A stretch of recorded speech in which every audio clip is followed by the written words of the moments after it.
I just recently learned there is a sequel to my favorite musical of all time. Look, I can stand here and scream all the reasons of why I personally love Grease. Not the best movie by any means, or any technical standards, but I think the music has aged very well. I did meet this one chick. She was sort of cool. You know, means she puts out? And man, do I love singing it. Well, Grease 2 exists apparently, and I'm going to talk about it. I don't know why this exists besides the obvious reason of it being a cash grab. Grease is the highest grossing movie in 1978, so not a terrible decision by some execs to cash in and make another. Here's my problem. When you make a sequel, ideally you should be respectful to the original, but this sequel does not do any harm to the original by any means. However, you should give the film a chance with enough resources, maybe even more resources than the original if that sweet old money is still around from the original. I mentioned this because the director of the original has jumped ship, and everyone from the original Grease is gone, besides sweet old Frenchie. The director of Grease 2 is Patricia Birch, the lady behind the iconic dances in the original. Now, I don't want to roast her as she's a very high status choreographer in Hollywood, and she was presented with an opportunity you should never refuse. Sadly, this movie will somewhat be attached to her name forever, but that's okay for some, because this movie has a weird cult following, universally canned by critics, but there is still a niche of people that love this movie much more than the original, which is kinda crazy. I of course have some problems with this film and I'll get into that, but I should give some context first. The original Grease is a slight guilty pleasure for me. Summer loving had me a blast. I've seen it probably around 6 or 7 times at this point in my life, and I'm not embarrassed about it. It's a bit silly, over the top, but that's all a positive for me. I love how over the top the classes are in the original. Don't get Grease twisted by any means. It's a movie about class warfare. I know that sounds a little hyperbolic. I am not offended they made a sequel to Grease, and at least this movie doesn't crap on the original. Let's take it from the top. The original Grease has a very iconic intro. It's Sandy and Danny having pretty much their last date before summer ends, and then it transitions into an awesome animated sequence. Only the beginning. Vince Fontaine, beginning your day with the only way. Music, music, music. Get out of bed, it's the first day of school. What does the sequel have in store for us?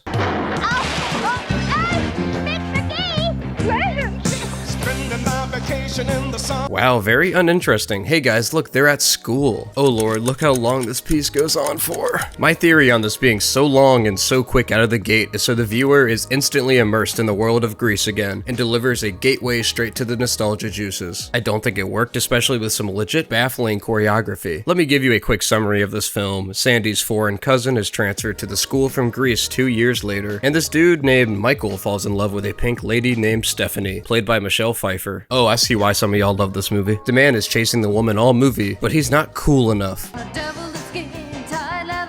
So he tries to impress her by getting a bike. When he gets this bike, he turns into an alter ego of himself. At the core of this movie, it's the original but with the gender swap, which is a cardinal sin when making a sequel, but I can see past this as long as the characters are enjoyable. Honestly, these characters are pretty hilarious. I mean, you kind of have to lean into it all, but you know, you'll hate the next 2 hours pretty quickly if you can't lean into this camp. Look at these fellas, man. I'd like to see all of you in music appreciation this year.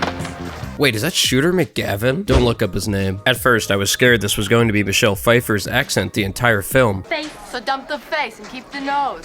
But thankfully, it's just kind of out of left field, and then it just goes. So here we are, setting up the meet cute situation. The foreign guy enters the school, and people are teasing him for being a nerd. Hold up, this guy's a nerd? Look, I know I'm a youngin', and times are different, but this dude's a zaddy. It worked in the original that they were all just hot because of the different classes the main characters were playing. Danny being a T-bird, Sandy being a pink lady. But if you're going to claim this guy's the nerd of your film, you either gotta cast somebody else, or at least dress him up. They didn't even try putting glasses on him. Maybe I kinda respect them for that. This plot doesn't have to work with him being a nerd. He can just be bullied for being the new kid, or I don't know, you can even make fun of him for being foreign. It's not like you're trying to make these guys likable anyways. I'm not going to take you through all the little plot points of this film, as this film just kinda meanders with the characters they have introduced, and it's all just your typical high school tropes. Not roasting the movie for its camp. Zam, look at these shorts, gotta love the times. The musical numbers in this movie are, fine. They're not grossly offensive or anything. There is a standout. The Cool Rider song goes way too hard.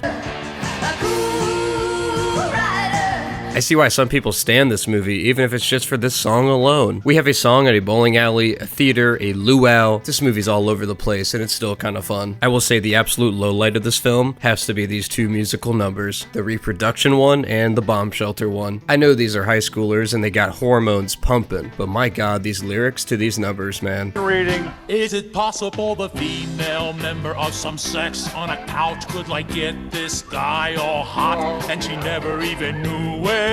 I mean, cause they changed the tune when you got him in the backseat with his heart beating fast. They make it sound like a trap meet. Gross! The other musical number is where a greaser traps a girl in a bomb shelter, and Shooter McGavin starts playing nuclear alarms to make her think they're being bombed. Then it turns weirdly patriotic, and they're talking about doing it for America. Do it for our country, the red, white, and the blue. Just an utterly eccentric musical number that is so random and out of place. You and me was to die right here tonight without ever doing it. It feels like a deleted scene. We get this little montage where our guy wants to buy a motorcycle to impress the lady, and he's falling a bunch, learning how to ride. Then the very next scene, we see him drive it, and he's just a menace. There is some rival gang fighting our T-Birds, and he comes in and fights the rival gang with goggles to hide his identity, and just drives at them, making them fall. So all these hardcore dudes can't stay on their bikes, but the newbie is just cruising right through everyone, and he even jumps a cop car. I have no idea why this dude even wants this chick. She's so shallow. She starts to like the mystery man on the motorcycle because he's cool and, you know, a cool rider. Yeah, don't think we are getting any very important lessons from Grease 2. What a shocker. Then for some reason our character has a fake death, which fools literally nobody. We have a good old musical number in the theater where our girl is going through it. She's grieving her mystery man. Movie's winding down and we go to a luau and have a ridiculous fight with the rival gang, and the mystery man returns and claims his woman. The end.